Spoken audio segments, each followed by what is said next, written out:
Greetings fellow coin collectors, Coin Snatcher here, and it wouldn't be the same video update every night if we didn't have a little update on the 1997 Isle of Man TT. So for anybody who's new to the channel, this coin was released 1997 when the Isle of Man went from the large size 50p down to the small size 50p. But what makes these coins unique is the little die marks that are on them. Just above the line, above the 50, there's two little A's. And because they struck so many coins in this year, there's known to be 31 different varieties of that die mark. So some of the A's are small and blobby, some of them are fat and thin, some of them have little tails, some of them don't have little tails. And at the minute we're up to 14. So 3 and 4, 7, 14 of them, and we've got another few that arrived tonight. So is it the first night I get a double? Watch and find out. So the first one we have, you can see the little A's on that, quite high above the line. For anybody who's interested in collecting these, there's a couple of different ways to know quite quickly if your die mark is unique. One of them is the distance between the A's and the line underneath, and the other is the distance between the two A's. So some of them are close, some of them are far apart, and some of them the little tails are touching each other.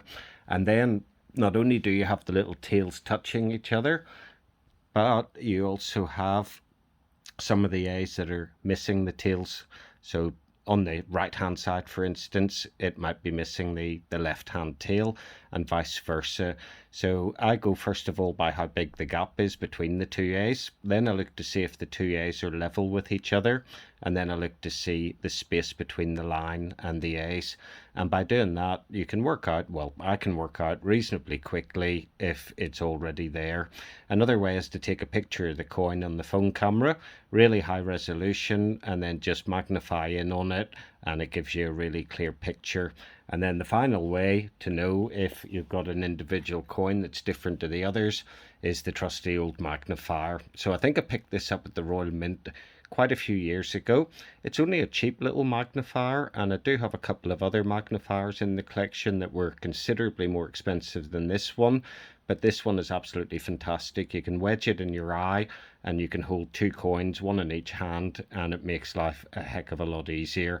So if you want to really get into die marks, get yourself a little magnifier like that and away you go. So that was the first one. I've checked it against all the other ones, and this one is a unique one. So really happy. We'll pop that in the collection. That becomes number 15.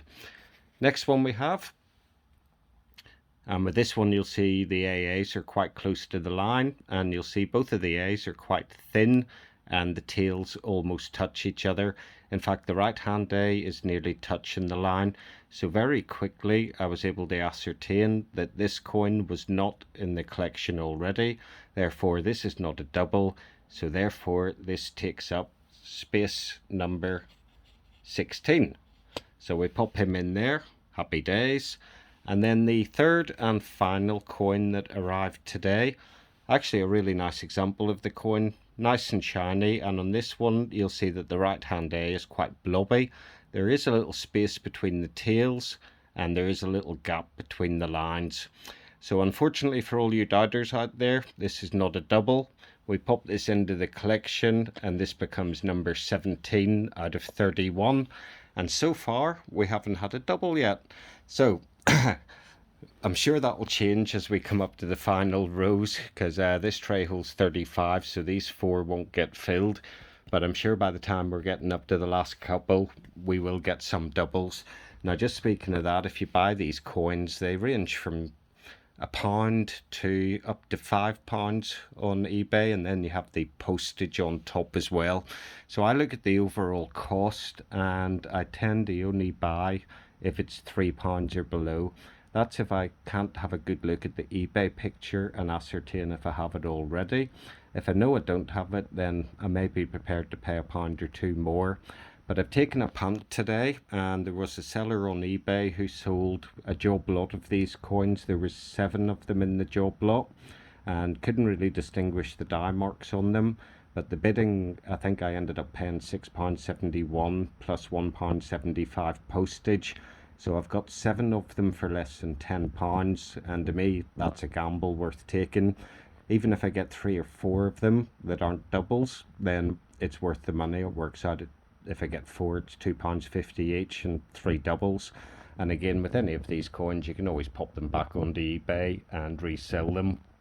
To be honest, by the time you go to the post office and you put it in an envelope and you pay the fuel to drive to the post office and you use up your time, I don't know if I'll be that quick to sell them. I might start a second run and do another 31 of them. What I'm really hoping for is to find 1 or 2 after I've done 31 that haven't been listed before. So that would be fantastic. Maybe I could fill that tray. Maybe there's 35 different varieties. That would be amazing if we could find a few that aren't noted at all. So that's it for tonight. No doubles yet, but stay tuned. I think the next video will possibly have a few doubles, and I'll be more than happy to share that with you folks. So I hope you enjoy the video. If you're not into the Isle of Man TT coins, I would thoroughly recommend that you get these little coins. They're numerous on eBay. They're pretty inexpensive, and have a crack at it, see how many you can get. So that's it for now. Peace and love. Coin Snatcher out.